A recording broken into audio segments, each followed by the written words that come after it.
Hi, this is Estelle Erasmus, your host for Freelance Writing Direct. In this short, soundbite-filled podcast, I'll cover everything the freelance and creative writer and author needs to do to move forward with their writing, their creativity, and their career. Through conversations with guests, we'll cover tips, tricks, and actionable strategies. So join me every week and grow your business and build your craft with Freelance Writing Direct. And don't forget to subscribe, rate, and review on iTunes and Spotify. Hi, everybody. It's Estelle Erasmus, and I'm so thrilled to announce that my book, Writing That Gets Noticed, Find Your Voice, Become a Better Storyteller, Get Published, is out and available on Amazon, Barnes & Noble, IndieBound, and wherever books are sold. So I would love it if you'd pick up a copy, and I think you'll learn a lot. Thanks. Bye-bye. Welcome to this wonderful episode of Freelance Writing Direct. I'm your host, Estelle Erasmus, a journalist, a podcaster, an author, and I'm so happy to have Anna David with us today for this episode I'm calling On Good Authority with platform building expert Anna David. And welcome, Anna, first of all. I love it. I'm so excited to talk to you because we've had such similar experiences and kind of just recently discovered each other. So this will be different than the normal. I know, this is really great. I mean, I feel very fortunate that I discovered you, and reading your book On Good Authority was so instructive in so many ways. And we're going to get into it, but I want to give your bio now, Anna. Perfect. Anna David is one of the world's foremost leading experts on how entrepreneurs can build a business from a book. A New York Times bestselling author of 8 books, she's also the founder of Legacy Launchpad Publishing and a 3-time TEDx speaker who has appeared on Good Morning America, Today's Show, The Talk, and dozens of other programs. Anna has written for the New York Times, Time, Playboy, Vanity Fair, and the Huffington Post, among many others, and has been written about in such publications as Entrepreneur, Martha Stewart Magazine, and Forbes. Her first novel, Party Girl, is in development as a feature film. She's the on-air book and podcast critic for KATU Portland and hosts the podcast On Good Authority, which regularly tops best publishing podcast lists and has featured interviews with Robert Greene, Chris Voss, Lori Gottlieb, and Adam Carolla, among many others. Through Legacy Ped Launch, she has overseen numerous books that have become Wall Street Journal and USA Today bestsellers, books which have helped her clients add 6 figures to their bottom line, sell their book rights to producers, and appear on shows like Today and Good Morning America, as well as attract higher quality clients, land speaking gigs, and grow into being leaders in their field. Over a decade ago, the New York Post declared that she invented the subgenre chick lit with a message, and she's still trying to decide if she should be offended by that or not. Still not sure. In the meantime, she obsesses over helping her clients achieve from their books what she's achieved from hers. So, Anna, I'm so excited for you to speak for personal reasons and also reasons to help my listeners and viewers. So, your book, I mean, you wrote this fabulous, helpful book on Good Authority, 7 Steps to Prepare, Promote, and Profit from a how-to book that makes you the go-to expert. And it's already an early bestseller, joining your other bestsellers. How did you decide that there's a need for this book? Well, in a way, it was decided for me by my podcast because this started with, I'm going to use my podcast interviews to create a book. And at first I was going to do the lazy way out, which was just take transcripts and have a collection of them. And because creating a book with quotes interspersed throughout sounded so hard and didn't appeal to me. But hard doesn't bother me if it appeals to me. So I remember I was talking to Rob Fitzpatrick, who wrote a book called Write Useful Books, which was very instrumental in how I look at books. And I had him on my podcast, and I told him, this is my idea. And he just basically said something that made me go, oh, I don't even remember what he said. I'm going to make this into, not a collection of interviews. I'm going to do the harder thing. And I took all my transcripts and I read through them, and I sort of divided. I was like, okay, so this is about promoting, this is about profiting, this is about preparing. And I saw what was there, and I let the research dictate what the book was going to be. That's fabulous. Yeah. And your structure is very interesting. It's a little bit shorter than the average self-help books, but it's very, very targeted. Was that a conscious decision on how you set that up? Yeah, well, Write Useful Books strongly recommends shorter books, strongly recommends that you stop looking at quality as length and you start looking at it as value. And it reminds me, Mark Twain is sometimes credited with this, other authors have been, but there's this anecdote about a famous writer leaving a personal note and saying, I wanted to write you a short note, but I didn't have time, so I wrote this long letter instead. It is actually harder to create a short book. And I really wanted to do that. I also know, I'm sent so many books because of being the book critic, and I read so much that I just want to read shorter books, and I'm more likely to finish a shorter book. And so, yes, that was intentional. And also, you mentioned before we started recording, Make Your Mess Your Memoir, which was a book I wrote a couple of years ago that is half instructional and half personal story. And the reason I did it that way is I didn't feel like I had enough to tell people what to do. I always kind of stand in awe at these 300-page books that people seem to feel confident telling people what to do for 300 pages. And I didn't. And that is why I lean so heavily on my interviews, because I probably only have about like 50 pages worth of advice. But when I take these experts and put them all together, there's a lot of advice. So in terms of targeted, yeah, I'm a big fan of the riches are in the niches. And when your book is for everyone, it's for no one. I'm always preaching about this because I read this first in Ryan Holiday's book, The Perennial Seller. He talks about how the reason you want the most targeted group possible is people are way more likely to read your book if it's recommended by someone other than you. And if you write a book that's so targeted for a specific group, the readers are going to feel seen, and they're going to want to tell people about it. So it's like you convert a group to being your team, your publicist, your sales team, if it's targeted. It's ironic. Yeah, I was in one of the early groups, but you offered if you read and was going to do a review, I guess it's okay to say, right? Yeah. And that you offered like freebies, extra stuff and really good stuff also about but the best blueprint and the importance of blurbs and how to get them, and all stuff that I've kind of gone through now because my book's published. But that part is so useful for somebody who is in the process of writing that book, or even thinking of the structure of how they're going to write that book. And I found so much other useful bits of information that you just kind of sprinkled like confetti throughout your book. Like, for example, I think I was telling you had something about like what you could do with covers, and you gave a website and suggested what you could do and how that would be useful with social media. And I thought that was a brilliant tip. And you also talk about how to get in touch, what producers are looking for. And you and I both share, we've both been on Good Morning America. And you really got yourself on Good Morning America by virtue of how you pitched them originally for your book. Yeah, back in the day, it was so easy to get on TV. I mean, literally, you would get an email with someone going, hey, do you want to do this? Now, what it takes, there's so many more people.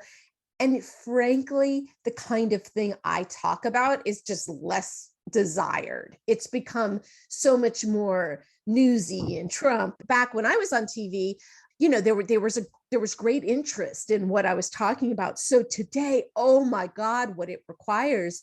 And I worked with a publicist friend for Make Your Mess Your Memoir, because it was like, well, this is a book about writing and there's a pandemic going on. Why would anybody care?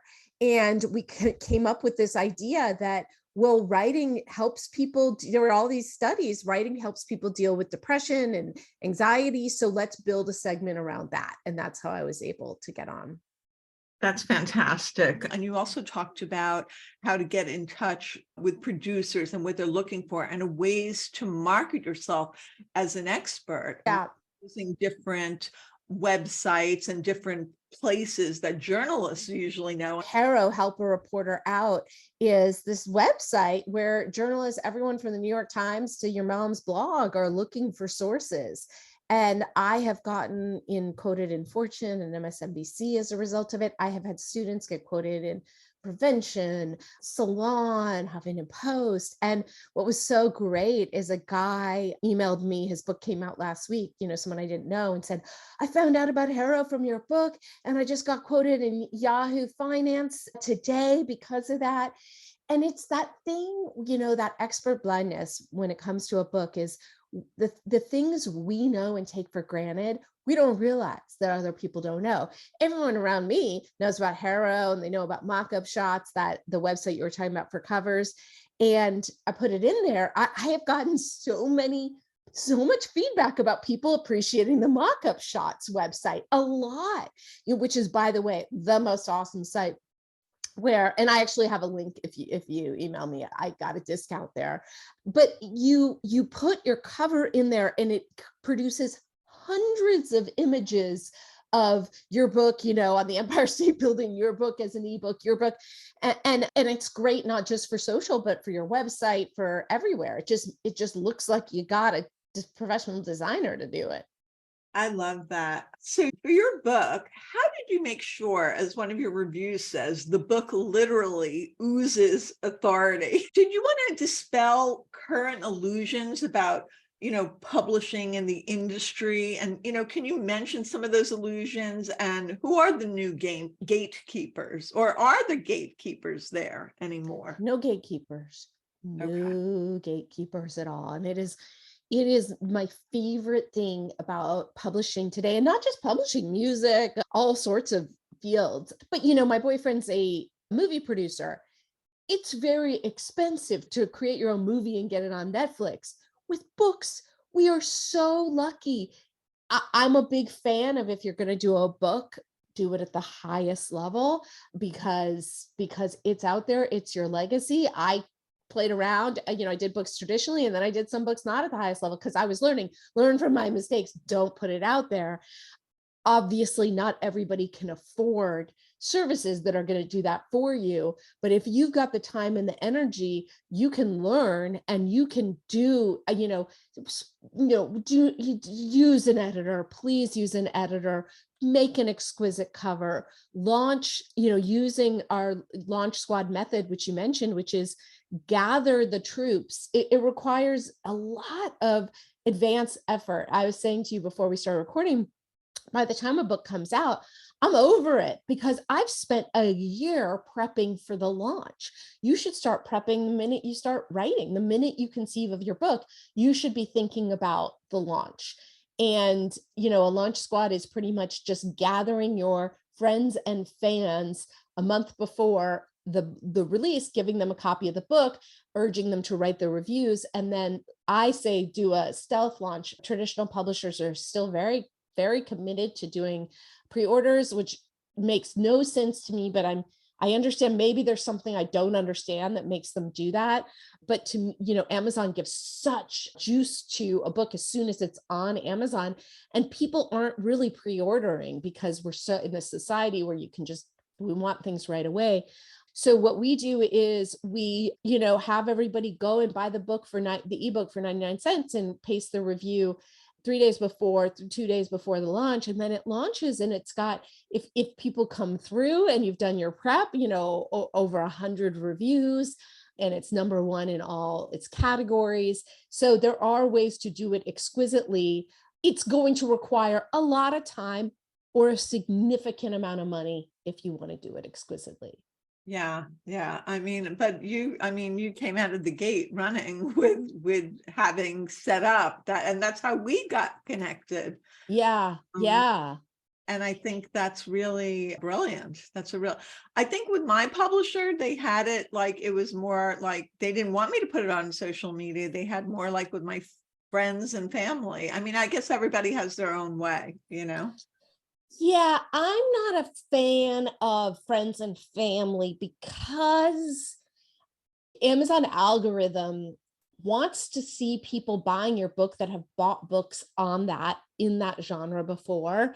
In your family, if they've bought books about other things, they can really screw that up. So what I always recommend is get your group buying it first and then tell your family to do it after.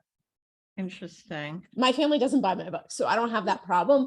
But with friends and people who aren't necessarily always buying books Yeah. like the kind I write. I think like I also told my students, and a lot of my students have been buying it. So I guess Perfect. that works. So besides like newsletters, social media, podcasts, and media appearances, what are some other like lesser known ways that people can promote their book or get the word out there? Once the book is out, have it with you at all times. I just stashed a bunch of them in my car trunk because I'm like, who knows who I'm going to run into and go, hey, I got this. That could turn into a $50,000 client. And I have an anecdote in the book. Mike Koenigs talks about how he carries his book and a Sharpie everywhere he goes. And then he talks about seeing an actor he really admired on a plane. So he quickly Googles, what charities does this actor support?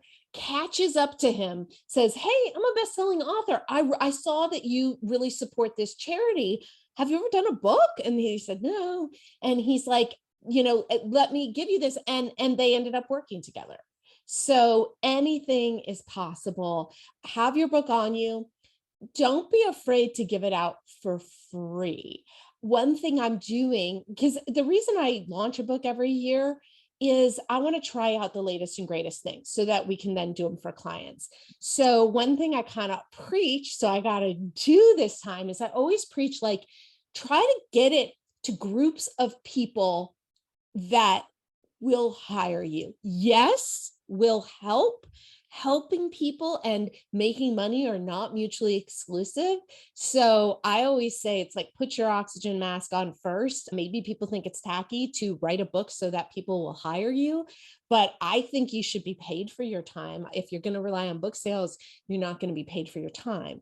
So I reached out to people I know who have masterminds and said, hey, I'd love to send you 50 books, or I said 25 books for your group. And someone wrote me back and said, well, my group is 250 people. And my assistant and I were just kind of calculating yesterday. We're like, it's $1,000. If that results in clients, that is well worth it. So I think that that's a really important thing to do. Or, I know somebody who wrote a book on having triplets, and she found out that a hospital, or maybe, sorry, it was twins, whatever, a hospital was giving out that book to every parent in their hospital. It just happened. Her book sold like crazy. That's very rare. Most books don't sell a lot of copies, but because of that, she sold a lot of copies. So if you have access, it's often like a very unglamorous thing. Like maybe you have access to, a church or some organization that has hundreds of thousands of people. Maybe they're not going to hire you, but maybe they'll start buying thousands of copies of your book. What about like book launch? Do you recommend giving out the book at book launch, or do you recommend something else? I do. I keep my books, my ebook at 99 cents Okay. for a while. We've had clients who say, I don't want to do that. Let's make it $9.99. I'd rather have more people read it than make money off of book sales. You do run the risk of devaluing why is this 99 cents? It must not be worth very much. So I actually just over the weekend changed mine up to 9.99. But I said, I interviewed, I had about 30 people I quoted in the book, and I sent an email to them and said, hey, if your audience is interested in this, I'm happy to give it to them for free. I don't think anybody took me up on that, but I also, these were like super busy people, like Chris Voss doesn't really have time to deal with that. But yeah, I'm a big fan of giving it away. Interesting. I don't know if my publisher would be keen on that. They're not, but publishers aren't keen on a lot of things. The publisher wants to bring attention to the publishing company. They definitely want to bring attention to you, but you are not their priority. And there's nothing wrong with that. They're a business too.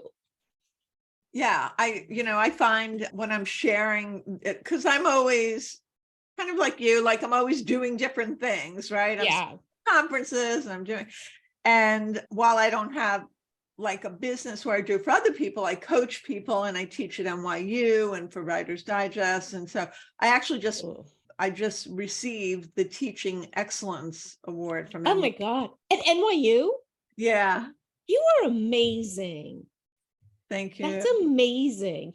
Now, why don't you have a business for this time? Question. I mean, I coach, I used to coach individual, and then I'm really a storyteller. I'm a teacher, but I'm a storyteller. So I want to continue to write.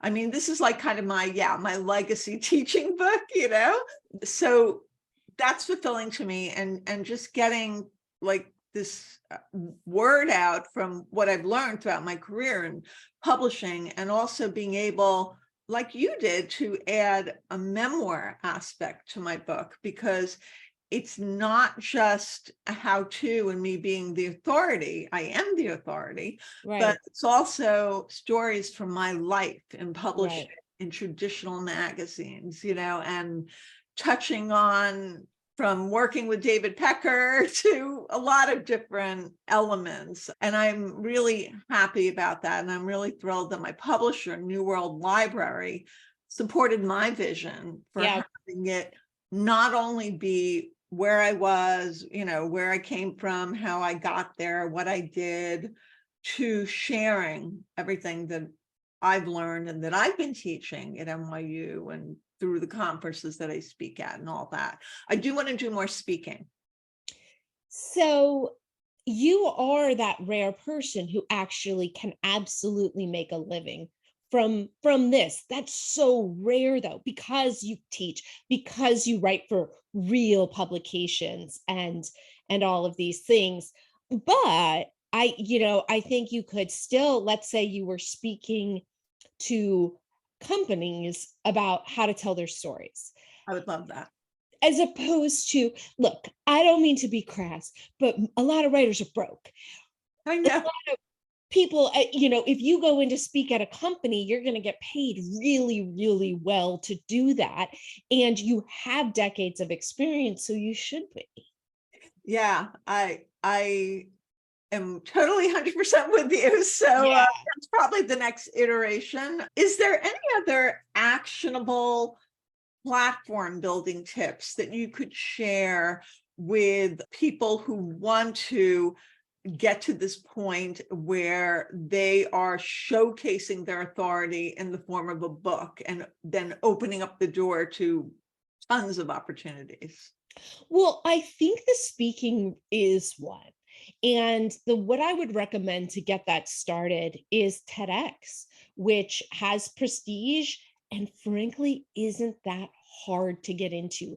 The hardest part about doing a TEDx talk is finding out which ones are taking applicants, because it's totally haphazard. Yes, the TED site kind of lists where they are, but it's not at all clear which ones are open to the public and where the application is. I mean, it requires research. What I recommend is doing that research if you've got the time and compiling a list, and then just going, okay, well, I'm going to have to fly myself or get myself there. So where am I willing to go? There are some TEDx's that are hugely prestigious and some that aren't at all. My opinion is, why bother with the super prestigious ones where you might get rejected? Like I said, I don't like gatekeepers. I like to do things that I think I'm going to be successful at. So when I did it, I just looked at TEDx's that were in California that I could drive to, and I applied, and I got into all of them. And I didn't apply to huge ones. And but all three of those talks are on the TED site, and people are so impressed by that. And like I said, the hardest part was finding out where to apply. Unlike almost all other speaking opportunities, TEDx doesn't want you to have a lot of experience giving the talk. So you don't have to say, oh, well, I can't do that, I'm not at that stage. They want to help you mold the talk oftentimes. So you don't need the talk written even when you apply. So you're not going to get paid. You've done three TED. Yeah, because that's how I did it. I actually didn't know that you're not supposed to give the same talk over and over. No one told me that. And so I did it. No one stopped me. So I would recommend doing that. And then when you've got that, people are going to be impressed. I will say, it's not like launching a speaking career is very easy. It requires, nobody is going to call you the minute your book comes out and say, please come speak. How did you, out of curiosity, how did you get started speaking?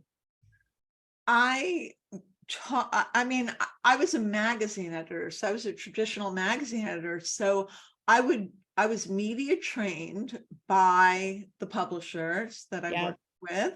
And then I would be tapped to go on TV to talk about the latest story that we were covering. Yeah. And I learned how to do it. And I actually love doing live TV. I really enjoy it.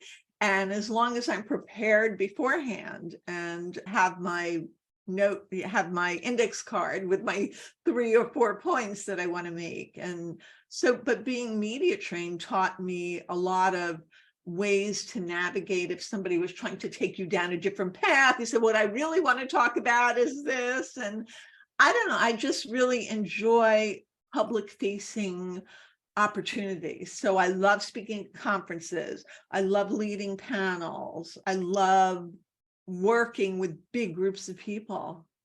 Did conferences just ask you to speak? Is that how that happened? Yes, I've been very involved with the American Society of Journalists and Authors since 1997. And so I was a conference chair back in 2017, and I have spoken at the conferences a lot. I speak at the Writers Digest conference. I'm going to be speaking at the Atlanta Writers Conference. I've spoken to many, many writers conferences. Of course, that they don't have the budget like a corporation does. And so I think with a book coming out that, as you said, shows on good authority, that I know my stuff more than just a taping at a conference, I think that could be the next level that I'm going to aspire. Yeah. It's like you've had training in the trenches to launch a really well-paid speaking career. But the thing is, it's not like it's easy to get into speaking at those conferences, what you've been doing. I mean, it's like they never want someone like me. It's a kind of snobby world, where they're very committed. I mean, this is my impression to traditional publishing, and I mean, maybe less so now. I mean, I think I think I'm maybe known as somebody who delivers at a conference. So if I need to bring the editors, I bring the editors. If I need to bring the top authors, I bring the top author. So that, especially with a lot of the organizations that are volunteer based, people change over every year. So they're kind of starting from scratch. They may have people that have a repository of institutional knowledge, but that doesn't always translate depending on what people are doing with their career. So I think that has something to do with it. And also for Writers Digest, I've been teaching there since 2016. I wrote a column for 2 years called All About the Pitch.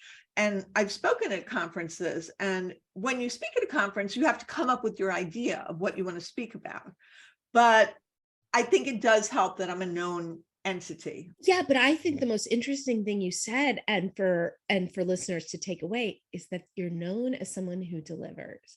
And truly, that is the secret. The reason I did hundreds of TV shows is they knew they could count on me. And I think too, I'm trying to break into corporate speaking, and it's really hard. But what I hear is once you're in, you're in.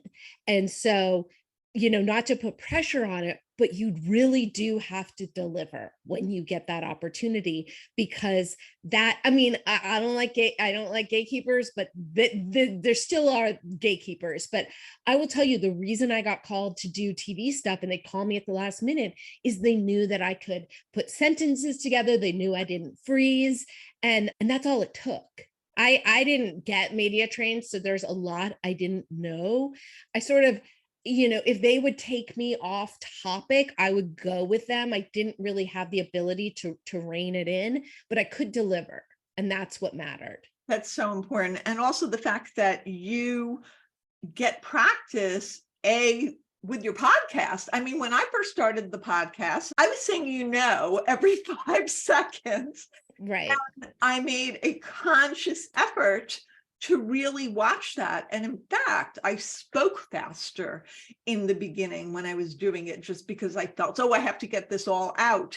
And now I'm slowing down. I'm a little bit more intentional with what I'm saying. And I think that helps. It helps because I think fast, but if I slow it down, then I can keep it going also. And you're I'm going to use the word effervescent.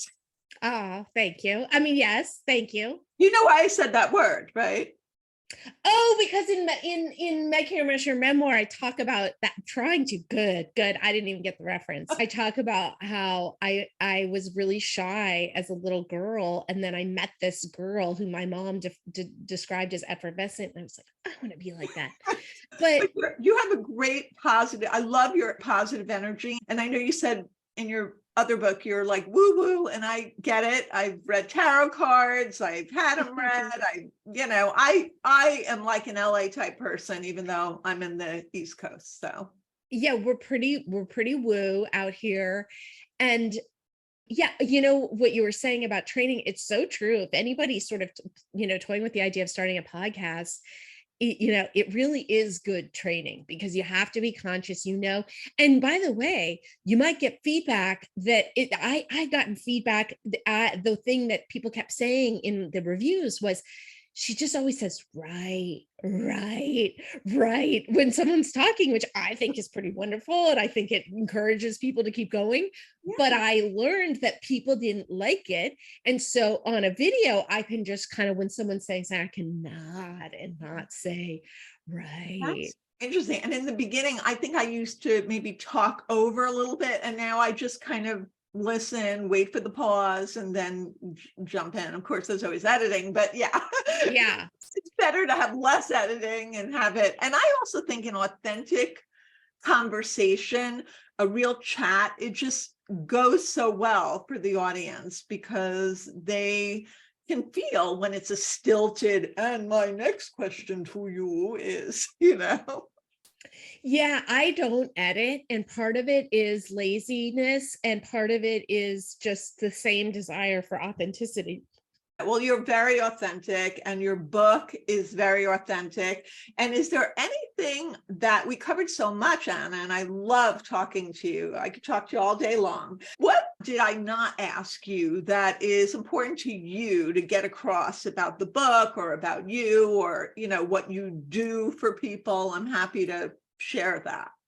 Well, the one thing I definitely want to get across to people is most people's first response to you should have a business, from your book is no, no, I just want to write. No, I don't have time to do that. No, I'd feel bad charging people for that. And I understand that. I started that way, and now I have a 7-figure business. So when people pay, they pay attention.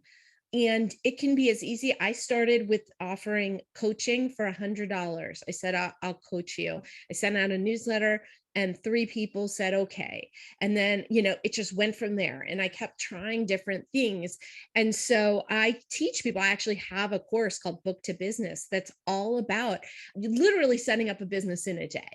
For coaching, for consulting, maybe it is creating a workbook from your book and not selling it on Amazon, selling it on your website. And once people pay you once, I forget the percentage, but there's such and such percentage more likely to pay you again. And so that's really important. My company, what we do is we work with founders and CEOs. It's very geared towards entrepreneurs who are already running really big businesses and want to showcase their authority to the world. We do have courses and lower tier offers and things for people not in that situation, but that is the core business. Where can people find you? And I'll put everything in the show notes, including the link to your program.